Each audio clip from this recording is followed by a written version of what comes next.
Hi, I'm CJ. I'm the president of UWEP, or Unified Organization for Environmental Protection of Carlos Hilado Memorial State University, Binalbagan Campus. And we are now for another insightful video, which is types of plastics. But before that, I am here now on our school MRF, or the Material Recovery Facility. At dito lahat dinalagay ang iba't ibang waste, especially plastics. Ano nga ba ang plastic? And paano ba natin malalaman ang type of plastic na ginagamit natin araw-araw? Tara, tuklasin natin. Plastics are synthetic material. Ibig sabihin, inimbento gawa ito ng tao. It is made from polymers. Ito ay matibay at maraming paggagamitan. Importante din ang plastic dahil convenient itong gamitin at importante din ito sa pang-araw-araw. Yet, delikado ito sa paligid pag hindi natin na-dispose ng maayos. Plastics can live forever dahil mahirap itong i-decompose. Based on the research, we produce 380 million tons of plastic each year, and we have different common types of plastics, and here they are. So we have here a sample of this plastic bottle.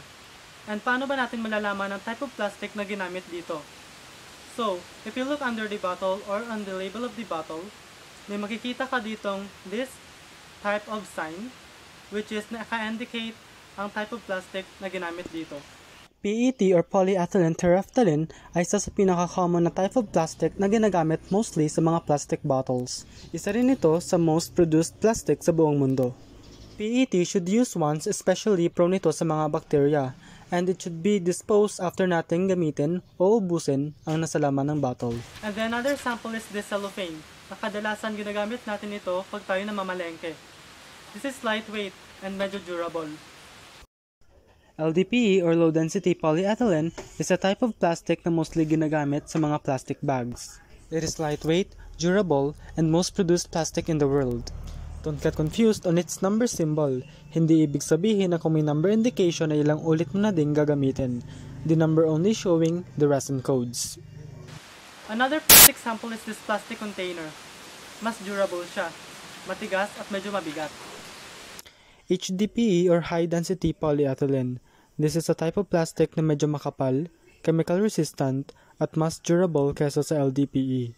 Ito ay mostly ginagamit sa mga liquid containers such as plastic drums, water jug, and chemical containers.